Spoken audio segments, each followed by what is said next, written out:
আমি অলপ সময় ঈশ্বৰৰ বাক্য ধ্যান কৰিম, শ্ৰৱণ কৰিম আৰু আমাৰ যিমান ভাই ভনীসকলক মণ্ডলীৰ তৰফৰ পৰা নিমন্ত্ৰণ কৰা হৈছে তেওঁলোকো যেন খন্তেক সময় অতি পবিত্ৰতাৰে আৰু একাগ্ৰ চিত্তেৰে ঈশ্বৰৰ বাক্য যেন শ্ৰৱণ কৰেহি। আমি পোনে পোনে বাৰ্তালৈ যাব বিচাৰিছোঁ। সময় 12 বাজি পাৰ হৈছে আৰু আমাৰ প্ৰগ্ৰামতে 12:30লৈকেহে সময় আছে, কিন্তু তথাপি আমি অলপ ইফাল সিফাল হ'ব পাৰে আৰু সেইকাৰণে মই পোনে পোনে বাৰ্তালৈ যাব বিচাৰিছোঁ। আজি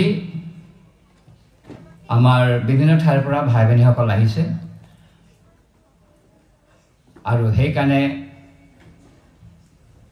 আজিৰ যিটো বাৰ্তা, যিটো মেছেজ, এই মেছেজটো আমাৰ যিটো নিয়ম, সেই নিয়ম অনুসৰি আজিৰ যিটো বৰদিনৰ মেইন যিটো ছাৰ্ভিচ, যিটো আমাৰ সেৱা চলি আছে, এই সেৱাত ঈশ্বৰৰ বাক্য ধ্যান কৰিবৰ কাৰণে এটি শাস্ত্ৰাংশ, এটা টেক্সট বাছি লোৱা হৈছে আৰু সেই শাস্ত্ৰাংশটি ইতিমধ্যে 4টা ভাষাত পাঠ কৰা হ'ল।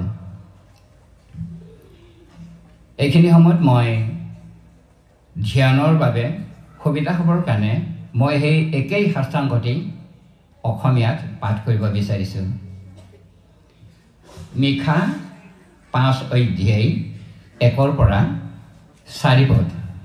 ইংলিছত একেটাই টেক্সট, চেম পৰ্চন লোৱা হৈছে, চেম text. Micah chapter 5 verses from 1 to 4. Micah chapter 5 verses from 1 to 4. মই অসমীয়াত পাঠ কৰিম। হে সৈন্যদল স্বৰূপা জীয়াৰী, দল দল হৈ গোট খোৱা, শত্ৰুৱে আমাক অৱৰোধ কৰিছে। সিহঁতে ইছৰাইলৰ বিচাৰপতিৰ গালত এডাল দণ্ডেৰে প্ৰহাৰ কৰিব। 2 পদ।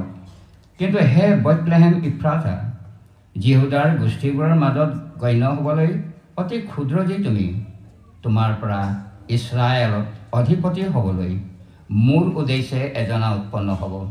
পূৰ্বকালৰ পৰা, অনাদিকালৰ পৰা তেওঁৰ উৎপত্তি। এই হেতুকে প্ৰসৱকাৰীণে প্ৰসৱ নকৰালৈকে তেওঁ তেওঁবিলাকক ত্যাগ কৰিব। তেতিয়া তেওঁৰ ভাইবিলাকৰ অৱশিষ্ট ভাগ ইছৰাইলৰ সন্তানবিলাকলৈ উলটি আহিব আৰু তেওঁ থিয় হৈ জিহুৱাৰ শক্তিত নিজ ঈশ্বৰ জিহুৱাৰ নামৰ মহিমাত নিজৰ জাক চৰাব আৰু তেওঁবিলাকে নিৰাপদে বাস কৰিব, কিয়নো তেওঁ পৃথিৱীৰ অন্তলৈকে মহান হ'ব। প্ৰাৰ্থনা কৰোঁ। স্বৰ্গত নিবাস কৰা সৰ্বোপৰি জনা তোমাক হিয়াউজাৰি ধন্যবাদ আৰু কৃতজ্ঞতা জনাইছোঁ দয়ালু প্ৰভু। আমি বিশ্বাস কৰোঁ এইখিনি মুহূৰ্তত আমি তোমাৰ পবিত্ৰ উপস্থিতিত আছোঁ, কাৰণ প্ৰভু আমি তোমাৰ নামেৰে মিলিত হৈছোঁ। প্ৰভু দয়ালু পিতা, যি শাস্ত্ৰাংশ এইখিনি মুহূৰ্তত পাঠ কৰা হ'ল, এই শাস্ত্ৰাংশটিৰ আধাৰতে প্ৰভু কিছু সময় আমি তোমাৰ বাক্য ধ্যান কৰিম। প্ৰভু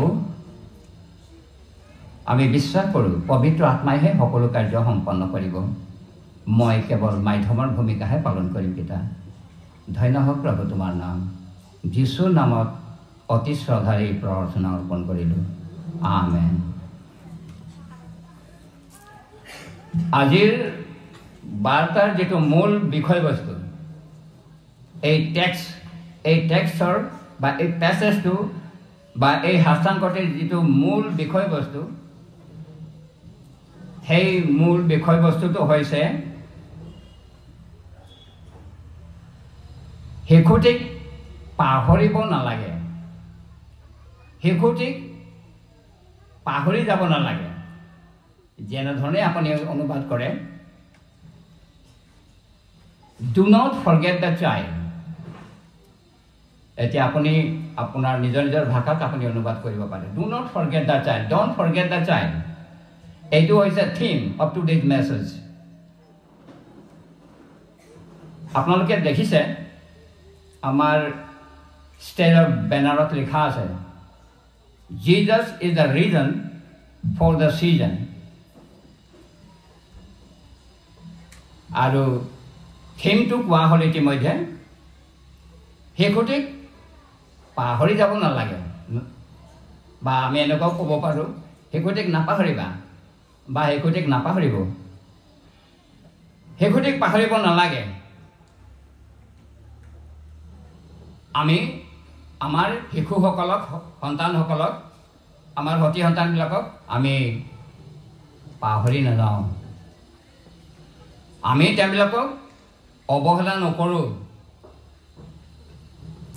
আমি তেওঁলোকক অৱজ্ঞা নকৰোঁ আমি তেওঁলোকক আওকাণ নকৰোঁ আমি তেওঁলোকক গুৰুত্ব নিদিয়াকৈ নাথাকোঁ কাৰণ আমাৰ সন্তান হয় আৰু সৰ্বতো প্ৰকাৰে তেওঁলোকৰ আমি যত্ন লওঁ পাহৰি যোৱা কথাটো আমি ভাবিবও নোৱাৰোঁ কেতিয়াও নাপাহৰিম কোনে পাহৰিব নিজৰ সতি সন্তানবিলাকক আমি কেতিয়াও নাপাহৰোঁ কিন্তু প্ৰিয়সকল এই যে যিটো মূল বিষয়বস্তু ইয়াত দিয়া আছে পাহৰি যাব নালাগে শিশুটিক পাহৰিব নালাগে কিন্তু যদি আমি বাইবেললৈ উভতি আহোঁ তেতিয়াহ'লে বাইবেলত আমি বাইবেলত পাওঁ যে বাইবেলত শিশুটিক পাহৰি যোৱা হ'ল আমি আজি থিমটো পাইছোঁ পাহৰিব নালাগে কিন্তু পাহৰি যোৱা হ'ল মই আজিৰ কথা কোৱা নাই যেতিয়া সেই শিশুটি জন্মগ্ৰহণ কৰিলে তেতিয়া সেই শিশুটিক পাহৰি যোৱা হ'ল গুৰুত্ব দিয়া নহ'ল অৱহেলা কৰা হ'ল অৱজ্ঞা কৰা হ'ল আওকাণ কৰা হ'ল আৰু যদি কালিও এটা শব্দ মই ব্যৱহাৰ কৰিছোঁ আৰু শব্দটো আজিও মই ব্যৱহাৰ কৰিব বিচাৰিছোঁ আৰু সেই শব্দটো হৈছে পাত্তা দিয়া নহ'ল প্ৰিয়সকল আমি জানো যোহনে লিখা শুভবাৰ্তা 1:10 আৰু 11 পদ যোহনে লিখা শুভবাৰ্তা 1:10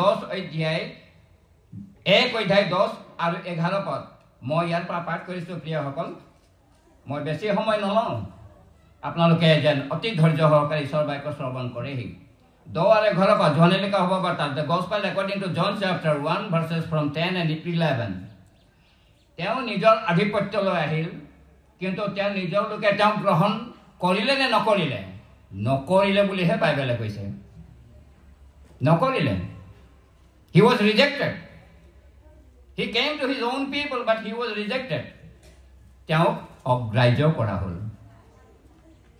তথাপি যিমান মানুহে তেওঁক গ্ৰহণ কৰিলে তেওঁ জগত 10 পদত আছে তেওঁ জগতত আছিল আৰু তেওঁ জগত তেওঁৰ দ্বাৰাই হ'ল কিন্তু জগতে তেওঁক নাজানিলে চাওক Jesus is the reason for the season জগতে তেওঁক নাজানিলে তেওঁ জগতত আছিল তেওঁ জগত তেওঁৰ দ্বাৰাই হ'ল অৰ্থাৎ এই জগতে পৃথিৱীখন this world was created by him only this world was created through him and this very world rejected him চাওক ঘটনাটো প্ৰিয়সকল অৱজ্ঞা কৰিলে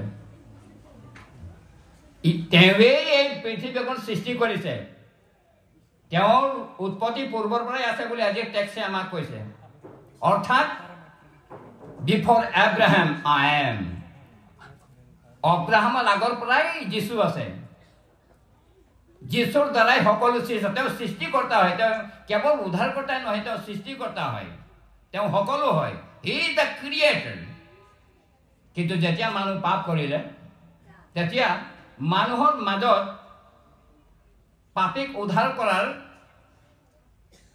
কোনো পথ নাছিলে কোনো বিকল্প নাছিলে মানুহৰ মাজত তেনেধৰণৰ কোনো ব্যক্তিয়ে নাছিলে কোনো মানুহেই নাই আৰু সেইকাৰণে স্বয়ং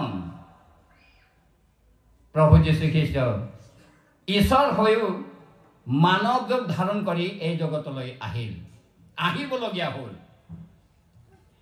প্ৰিয়সকল এতিয়া তেওঁ মানুহ কি হ'ল আচলতে বৰদিনত আচলতে কি হৈছিল বৰদিনত প্ৰিয়সকল মনত ৰাখিব বৰদিনত এই ঘটনাটো প্ৰথমবাৰৰ কাৰণে ঘটিলে প্ৰথমবাৰৰ কাৰণে আৰু অন্তিমবাৰৰ কাৰণে ঘটিছিল আৰু সেই ঘটনাটো হৈছে বৰদিনৰ দিনাখন স্বয়ং ঈশ্বৰ মানুহ হ'ল স্বয়ং ঈশ্বৰ মানুহ হ'ল ঈশ্বৰ হয় তেওঁ আৰু মানুহ হ'ল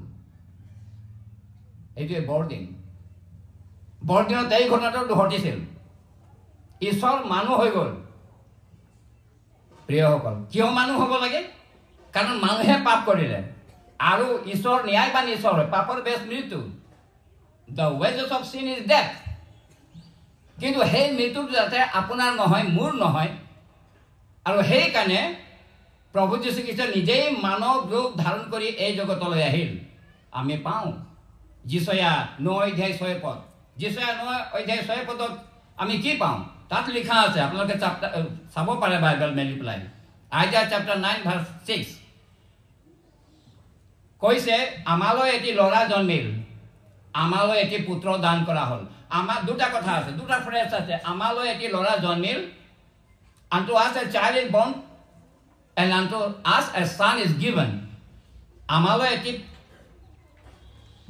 ল'ৰা জন্মিল আমাক এটি পুত্ৰ দান কৰা হ'ল প্ৰিয়সকল আমালৈ এটি ল'ৰা জন্মিল it refers to his humanity তেওঁ যে মানুহ হ'ল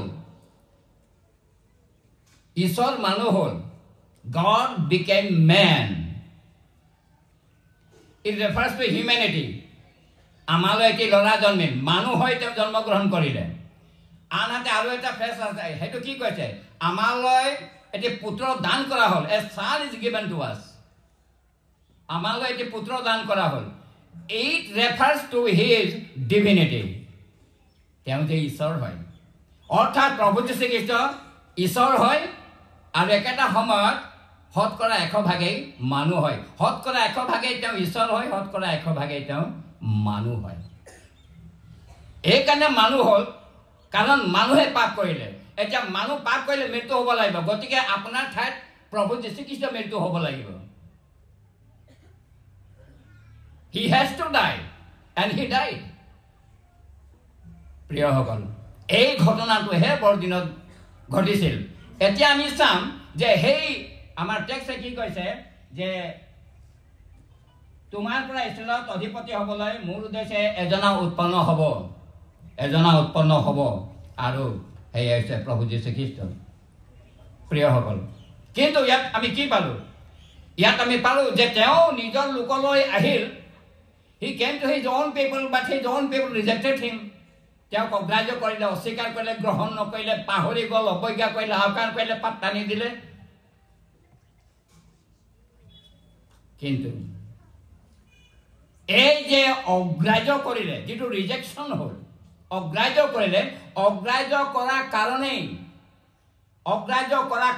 ইয়াত কি লিখা আছে আকৌ আমি টেক্সটলৈ আহি যাম প্ৰিয় ভাই ভনীসকল টেক্সটত আছে এক পদত আছে যে শত্ৰুৱে আমাক অৱৰোধ কৰিছে কিয় শত্ৰু প্ৰিয় ভাই ভনীসকল এইকাৰণে শত্ৰুৰ কথা কোৱা হৈছে অৱৰোধ কৰিব আৰু জিকিব শত্ৰুৱে আমাৰ লগত যুদ্ধ কৰি পেলাই জিকিব ইছৰাইলৰ লগত যুদ্ধ কৰি পেলাই শত্ৰুহে জিকিব আৰু শত্ৰু যেতিয়া জিকিব তেতিয়া মানুহবিলাক শত্ৰুৰ হৈ যাব শত্ৰুৱে তেওঁলোকক শাসন কৰিব খটুৱাব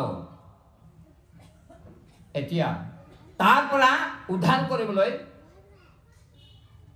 কোনোবা আহিব লাগিব এতিয়া কথা হ'ল প্ৰিয়সকল যেতিয়ালৈকে এই যে মানুহবিলাকে অগ্ৰাহ্য কৰিলে অৱজ্ঞা কৰিলে গ্ৰহণ নকৰিলে স্বীকাৰ নকৰিলে আৰু তাৰ কাৰণে ঈশ্বৰৰ এইটো পৰিকল্পনা ঈশ্বৰে সেই ইছৰাইলবিলাকক শত্ৰুৰ হাতলৈ উঠাই দিলে প্ৰিয়সকল এতিয়া তেওঁলোকে কষ্ট পাব কিন্তু চিৰদিনৰ কাৰণে নহয় তেতিয়ালৈকে তেওঁলোকে কষ্ট পাব কেতিয়ালৈকে বাইবেলত টেক্সটত লিখা আছে কি লিখা আছে আকৌ আমি টেক্সটলৈ আহি যাম ইয়াত লিখা আছে যে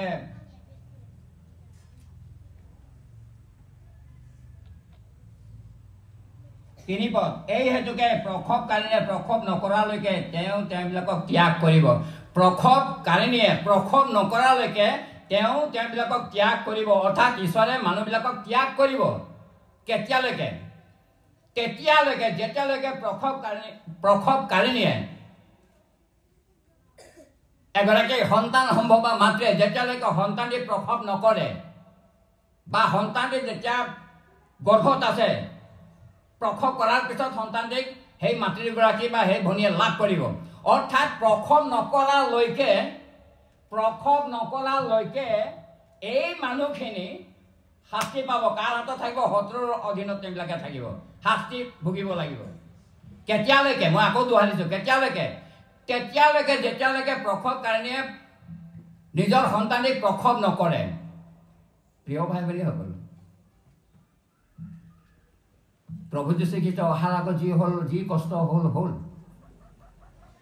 কিন্তু প্ৰভু যীশু খ্ৰীষ্ট যেতিয়া আহি গ'ল তেতিয়া সেই কষ্ট সেই যাতনা আৰু আপোনাৰ নাথাকিব প্ৰিয় ভাই ভনীসকল আৰু সেইকাৰণে সেই কষ্ট সেই যাতনা সেই মৃত্যুৰ পৰা আপোনাক ৰক্ষা কৰিবৰ কাৰণে প্ৰভু যীশু খ্ৰীষ্ট আহিল ইয়াৰ পৰাই উৎপন্ন হ'ব বুলি ইয়াত লিখা আছে টেক্সটত প্ৰিয় ভাই ভনীসকল আৰু সেইকাৰণে সেই বেথলেহেমৰ পৰাই উৎপন্ন হ'ল এতিয়া কথাটো হ'লে এতিয়া মই বেথলেহেমলৈ আহোঁ আপোনালোকক সকলোকে মই বেথলেহেমলৈ লৈ যাওঁ এতিয়া বেথলেহেমত কি হৈছিলে বেথলেহেমত ইয়াত স্পষ্টকৈ 2 পদত লিখা আছে কিন্তু হে বেথলেহেম ইফ্ৰাথা যিহুদাৰ গোষ্ঠীবোৰৰ মাজত গণ্য হ'বলৈ অতি ক্ষুদ্ৰ যি তুমি বেথলেহেম এনেকুৱা এটুকুৰা ঠাই হয় তেতিয়াৰ কথা কৈছোঁ মই এনেকুৱা এটুকুৰা ঠাই যি টুকুৰা ঠাই কোনেও গুৰুত্বই নিদিয়ে সৰু তাক গুৰুত্ব দিবলগীয়া কোনো কাৰণেই নাই কোনো কথাই নাই কিয়নো গুৰুত্ব দিব বেথলেহেমক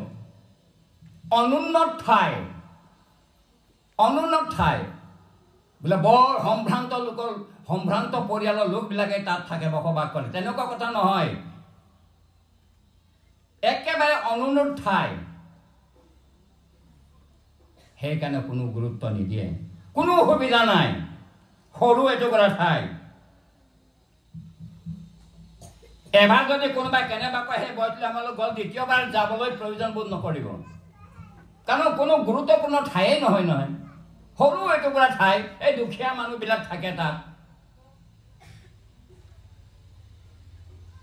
তেনেকুৱা এটুকুৰা ঠাই প্ৰিয় ভাই ভনীসকল চাওক কিন্তু ঈশ্বৰৰ পৰিকল্পনা আমাৰ সঁচাকৈয়ে কল্পনাতীত আমি কল্পনাও কৰিব নোৱাৰোঁ জগতৰ মানুহে যি ঠাইক গুৰুত্বহীন বুলি ভাবিছে যি টুকুৰা ঠাইক অনুন্নত বুলি ভাবিছে সেই তাৰ পৰাই প্ৰভু যীশু খ্ৰীষ্টক জন্মভূমি ঈশ্বৰে তেনেধৰণে পৰিকল্পনা কৰিছিল আৰু তাৰ জন্ম ঠাই হিচাপে আমি আজি বেথলেহেমৰ পৰিচয়টো পাওঁ প্ৰিয় ভাই ভনীসকল চাওক আজি অৰ্থাৎ জগতে যিবিলাক ঠাই বা যিবিলাক মানুহ নিম্ন শ্ৰেণীৰ বুলি ভাবে গুৰুত্ব প্ৰদান নকৰে এই মানুহজন একেবাৰে একো নাই আৰু এই মানুহজনক গুৰুত্ব দিয়াৰ কোনো কাৰণেই নাই প্ৰিয় ভাই ভনীসকল জগতে যাক গুৰুত্বহীন বুলি ভাবে ঈশ্বৰে তাক গুৰুত্বপূৰ্ণ বুলি ভাবে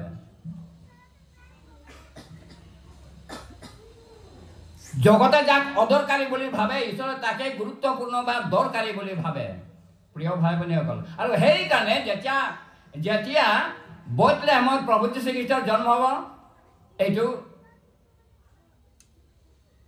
যীশু খ্ৰীষ্টৰ জন্ম হোৱাৰ 700 বছৰৰ পূৰ্বেই ঈশ্বৰে মিশা ভাৱবাদীৰ যোগেদি এই কথা কোৱাইছিল যদি এই কথা 700 বছৰ আগতে কোৱাইছিল তেতিয়াহ'লে এইটো আপুনি বুজিব লাগিব জানিব লাগিব যে ঈশ্বৰৰ পৰিকল্পনা আছে প্ৰভু যীশু খ্ৰীষ্টৰ জন্ম ক'ত হ'ব এই গুৰুত্বহীন এটুকুৰা ঠাই একেবাৰে এচুকত আছে সেই বেথলেহেম নামৰ ঠাইতে স্বয়ং জগতৰ ত্ৰাণকৰ্তাৰ জন্ম হ'ব সেইটোৱে তেওঁৰ বাৰ্থ প্লেচ প্ৰিয় ভাই ভনীসকল আৰু সেইকাৰণে তাতেই হ'ল কিন্তু যিহেতুকে বেথলেহেম অনুন্নত ঠাই আৰু সেইকাৰণে কোনো গুৰুত্ব প্ৰদান নকৰিলে এটা অতি দৰকাৰী কথা কওঁ যিখিনি সময়ত প্ৰভু যীশু খ্ৰীষ্টৰ জন্ম হৈছিল বেথলেহেমত সেইখিনি সময়ত প্ৰিয় ভাই ভনীসকল বেথলেহেমৰ ওপৰত মানুহৰ দৃষ্টি নাই, জগতৰ দৃষ্টি বেথলেহেমৰ ওপৰত নাছিল, কিন্তু আন কৰবাত আছিল। সেই আন কৰবাত মানে ক'ত আছিল? জগতৰ দৃষ্টি কাৰ ওপৰত আছিল বা ক'ত আছিল? বেথলেহেমত কিন্তু নাছিল। ক'ত আছিল? ৰোমৰ ওপৰত। ৰোমৰ ওপৰত আছিল। কাৰণ সেইখিনি সময়ত যীশুখ্ৰীষ্টৰ জন্মৰ সময়ত সেইখিনি সময়ত ৰোম এনেকুৱা ঠাই আছিল, তাত ৰাজনৈতিকভাৱে আৰু অৰ্থনৈতিকভাৱে আটাইতকৈ শক্তিশালী, politically as well as economically আটাইতকৈ শক্তিশালী। আৰু সেইকাৰণে সকলো গোটেই জগতৰ দৃষ্টি সেই ৰোমৰ ওপৰত। বেথলেহেমক কোনে গুৰুত্ব দিছে? ৰোমৰ ওপৰত সকলো দৃষ্টি আছিল। ৰোমান সাম্ৰাজ্য, ৰোমান এম্পায়াৰ।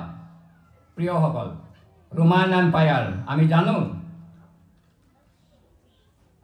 পশ্চিমত আটলাণ্টিক মহাসাগৰ। প্ৰিয় ভাই ভনীসকল, ৰোমান সাম্ৰাজ্যৰ পশ্চিমত আটলাণ্টিক মহাসাগৰ, পূবত ইফ্ৰাটা নদী, যি ইফ্ৰাটা নদীৰ কথা ইয়াত উল্লেখ আছে আজিৰ আমাৰ টেক্সটত। প্ৰিয় ভাই ভনীসকল, উত্তৰত দানুবে ৰিভাৰ আৰু দক্ষিণত সাহাৰা ডিজাৰ্ট বা সাহাৰা ভূমি, সাহাৰা মৰুভূমি। প্ৰিয় ভাই ভনীসকল, এই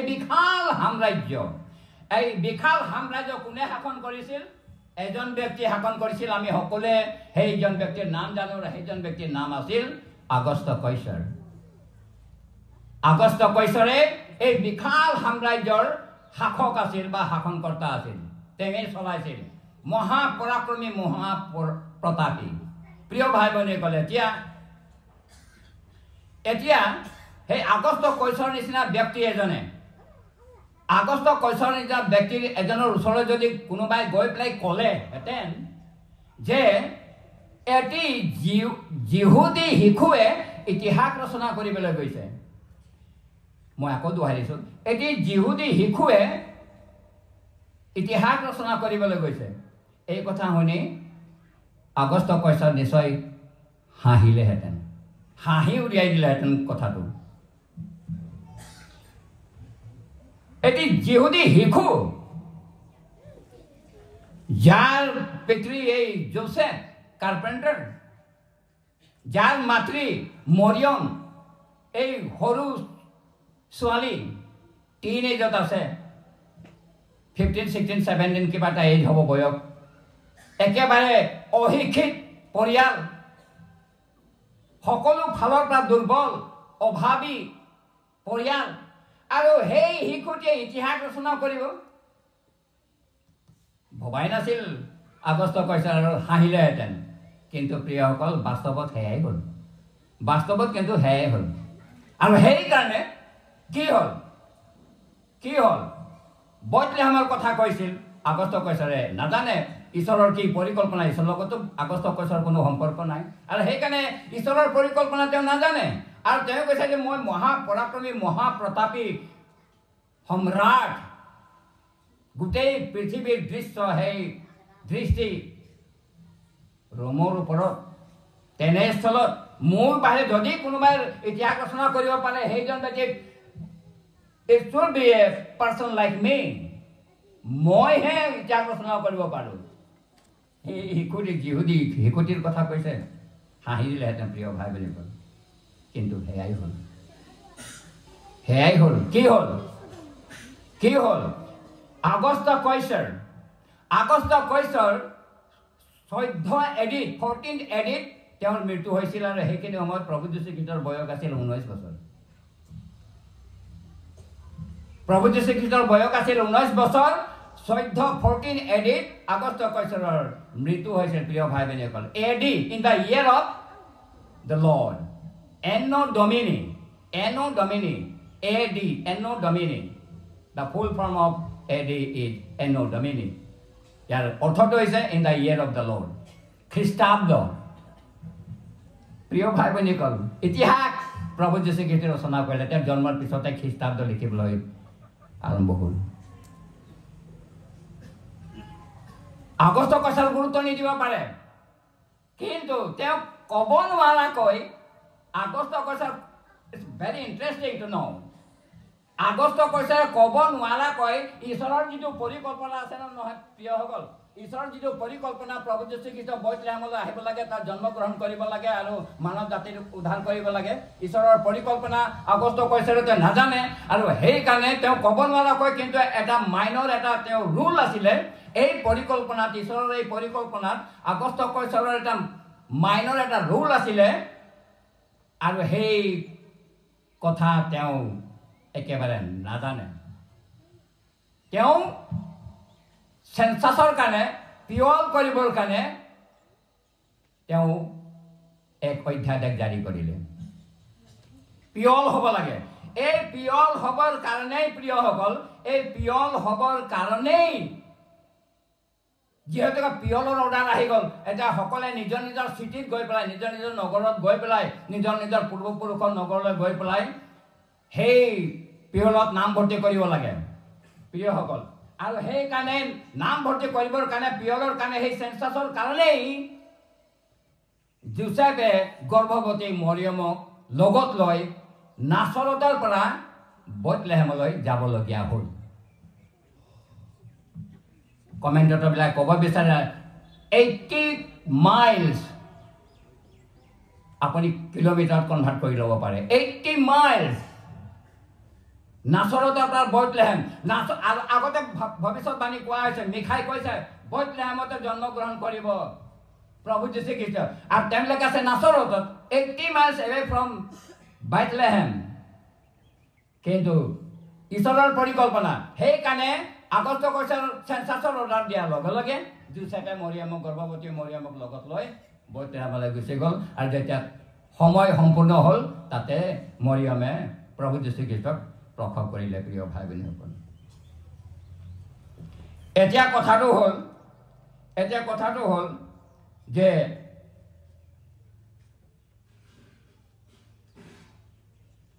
তেওঁ আহিলে কিন্তু কোনো গ্ৰহণ নকৰিলে আৰু সেইকাৰণে কোনো গ্ৰহণ নকৰিলে কিন্তু মানুহে গ্ৰহণ নকৰিব পাৰে আপুনি গ্ৰহণ নকৰিব পাৰে মই গ্ৰহণ নকৰিব পাৰোঁ মই পাহৰি যাব পাৰোঁ আজি থিমটোৱে আছে যে শিশুটিক পাহৰি যাব নালাগে প্ৰিয় ভাই ভনীসকল আমি পাহৰি গ'লোঁ আমি গুৰুত্ব নিদিলোঁ আহিলে আমাৰ ওচৰলৈ আমি অস্বীকাৰ কৰিলোঁ ৰিজেক্ট কৰি দিলোঁ কিন্তু পিতৃ ঈশ্বৰে নিজৰ পুত্ৰক পাহৰা নাছিলে আৰু নাপাহৰিব পিতৃ ঈশ্বৰে নিজৰ পুত্ৰক পাহৰা নাছিল Heavenly Father didn't forget his son. He didn't forget his son. প্ৰিয়সকল আৰু তেওঁ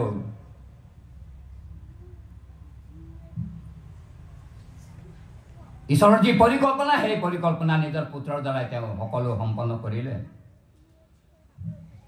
প্ৰভু যীশু খ্ৰীষ্ট আহিল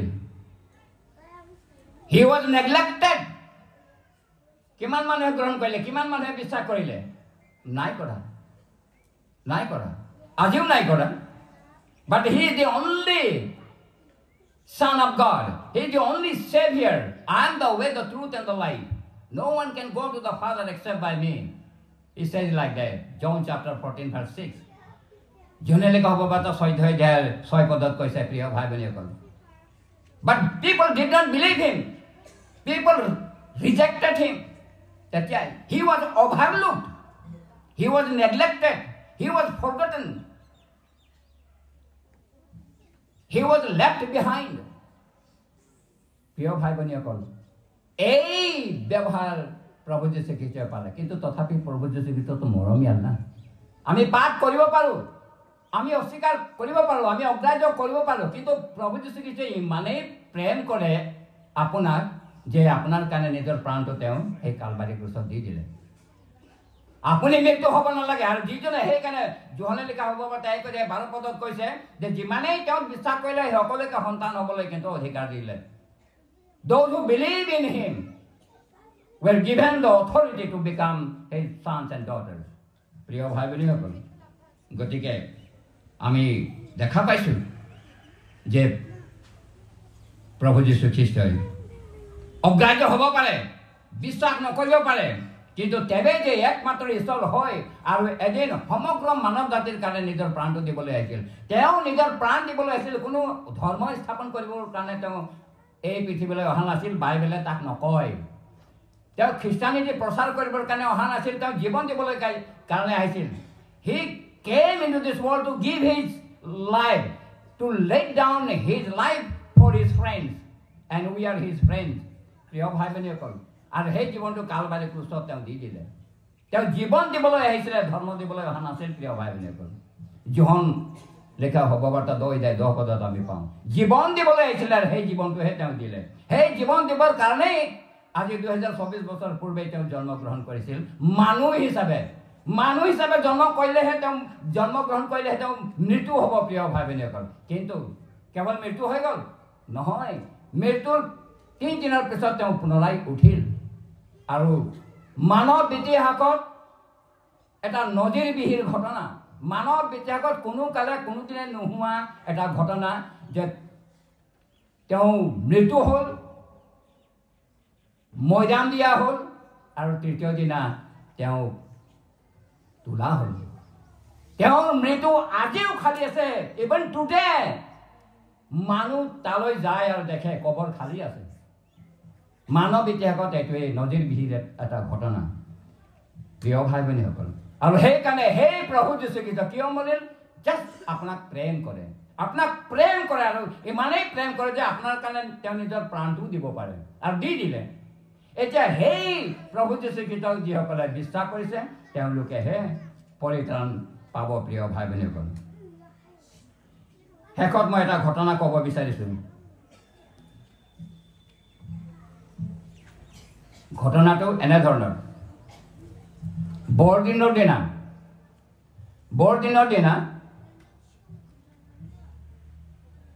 মণ্ডলীৰ এজন ব্যক্তি 24 তাৰিখৰ দিনা, 24 ডিচেম্বৰৰ দিনা তেওঁ যেতিয়া শুলে, টোপনিত তেওঁ এটা সপোন দেখিলে। প্ৰিয়সকল, অতি মনোযোগেৰে যেন আপোনালোকে শুনেহি। এটি সপোন দেখিলে, আৰু সপোনত তেওঁ কি দেখিলে? সপোনত তেওঁ দেখিলে যে বৰদিন আহি গ'ল। সপোনতো বৰদিন আহি গ'ল, আৰু বৰদিন যেতিয়া আহিলে, আজি আমাৰ বৰদিনৰ কাৰণে কি পৰিৱেশ, এক উৎসৱমুখৰ পৰিৱেশ। সকলোৱে আনন্দত আত্মহাৰা হৈ আছোঁ আমি সকলোৱে, আৰু আনন্দেৰে আমি বৰদিন উদযাপন কৰি আছোঁ। ডেকৰেশ্যন হৈছে আৰু সকলো আমি ইতিমধ্যে সম্পন্ন কৰিছোঁ আৰু আমি বৰদিন উদযাপন কৰি আছোঁ। প্ৰিয়সকল, যেতিয়া সপোনত তেওঁ দেখিলে যে বৰদিন আহি গ'ল, আৰু বৰদিনত দেখিছে সপোনৰ কথা, গীৰ্জাঘৰলৈ গ'ল।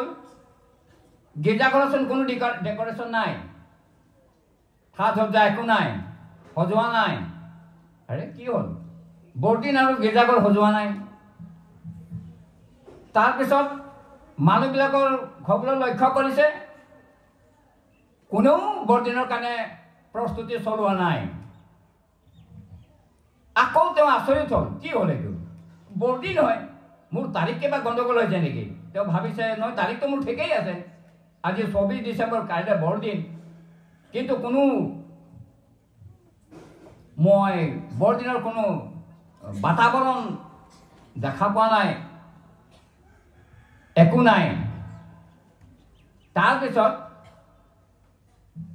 তেওঁ বাহিৰত আছিলে, গীৰ্জাঘৰলৈ গ'ল, মানুহবিলাকৰ ঘৰলৈ গৈ দেখিছে বাহিৰৰ পৰা কোনেও প্ৰস্তুতি চলোৱা নাই, বৰদিনৰ কাৰণে কোনো যুগুত হোৱা নাই।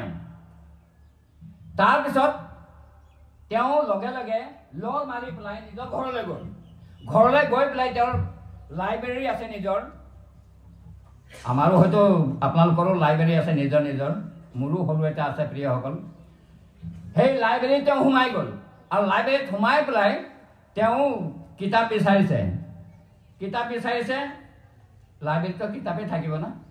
তাৰপিছত বাইবেলখন বিচাৰিলে, আৰু বাইবেলখন পালে লাইব্ৰেৰীত, আৰু বাইবেলখন পঢ়িছে, বাইবেলখন উলিয়ালে, বাইবেলখন পঢ়িছে, জেনেচিছৰ পৰা মালাখাইলৈকে, অৰ্থাৎ আদি পুস্তকৰ পৰা মলাখীলৈকে, মথিৰ পৰা এইফালে প্ৰকাশিত বাক্যলৈকে নাই।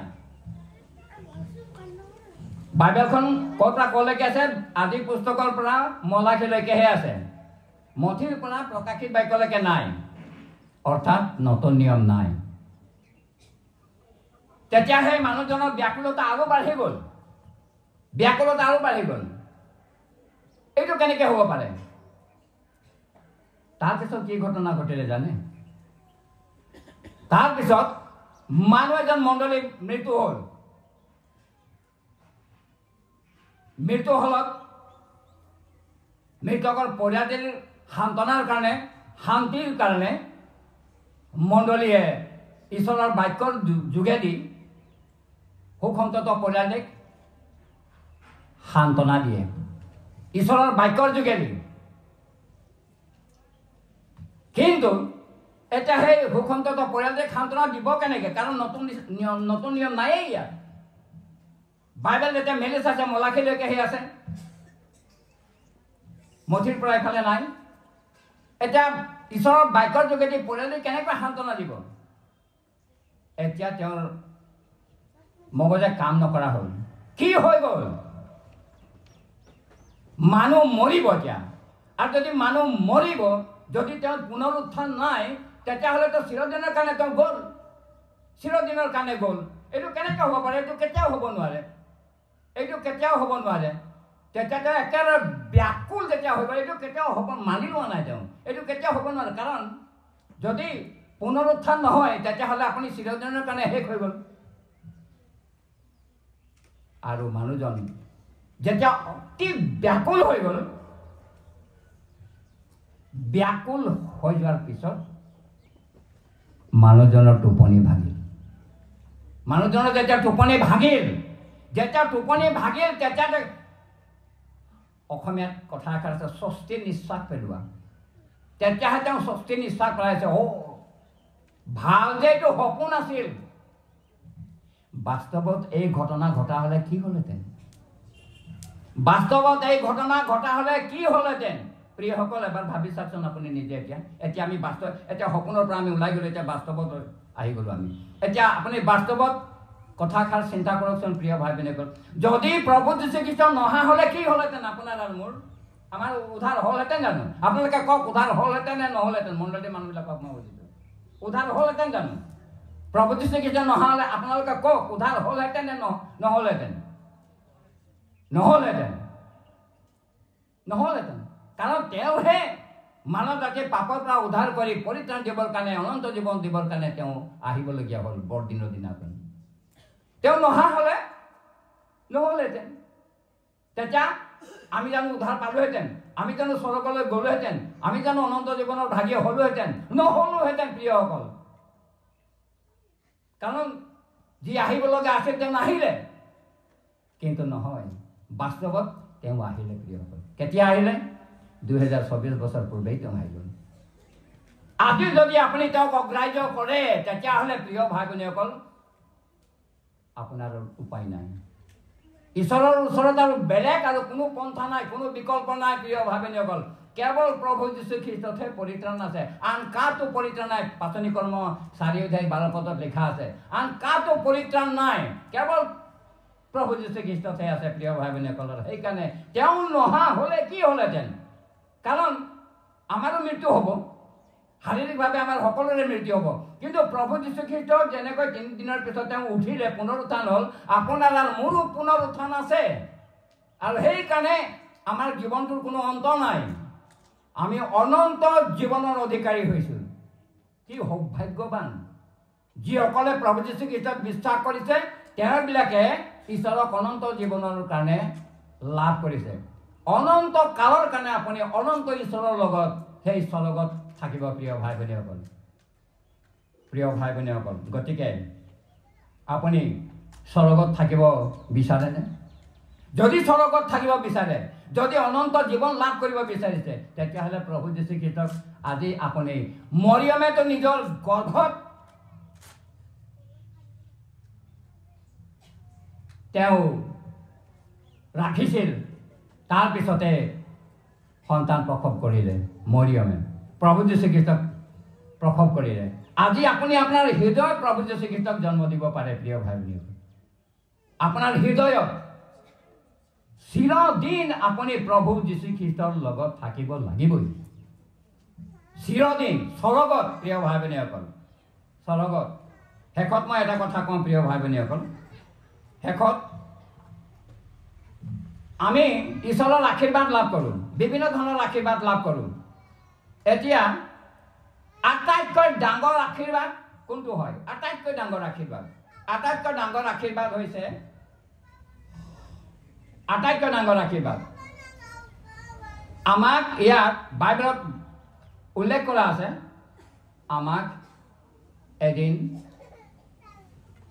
কি দিব পুৰস্কাৰ স্বৰূপে কিৰীটি দিব ক্ৰাউন কিৰীটি দিব তাৰপিছত এইটো প্ৰতিশ্ৰুতি দিয়া আছে বাইবেলত যে তেওঁ ঠাই যুগুত কৰিবলৈ গৈছে আৰু যি ঠাই তেওঁ যুগুত কৰি থৈছে এদিন আহি পেলাই আমাক সেই ঠাইলৈ লৈ যাব সেই ঠাইটুকুৰা ইংলিছত কৈছে মেনশ্যন অৰ্থাৎ মুকুট বা কিৰীটি তাৰপিছত সেই প্ৰস্তুত বা যুগুত কৰা সেই ঠাই তাৰপিছত সিংহাসন থ্ৰন সিংহাসন তাৰপিছত পুৰস্কাৰ মই বেগাই আহি আছোঁ যাৰ যেনে কৰ্ম তাক তেনে ফল দিবলৈ মোৰ হাতত সেই পুৰস্কাৰ আছে পুৰস্কাৰ অৰ্থাৎ কিৰীটি তাৰপিছত সেই যুগুত কৰা ঠাই তাৰপিছত সিংহাসন তাৰপিছত পুৰস্কাৰ এইবিলাক সকলো ব্লেছিঙেই হয় প্ৰিয়সকল সকলো আশীৰ্বাদ হয় কিন্তু ইয়াতকৈও ডাঙৰ দ্য গ্ৰেটেষ্ট ব্লেছিং এইবিলাক আশীৰ্বাদ হয় কিন্তু আটাইতকৈ ডাঙৰ আশীৰ্বাদটো এতিয়াও পোৱা নাই সেই আটাইতকৈ ডাঙৰ আশীৰ্বাদটো হৈছে প্ৰিয়সকল the presence of the Lord the presence of the Lord greatest blessing you can receive from him কাৰণ মোক আশীৰ্বাদ নালাগে আমি অলপ বুদ্ধিমানৰ কাম কৰিব লাগে মোক আশীৰ্বাদটো নালাগে মোক কি লাগে বুদ্ধিমানজনে এইটোহে ক'ব মোক আশীৰ্বাদটো নালাগে মোক কি লাগিব আশীৰ্বাদ দেউতাজনক মোক লাগিব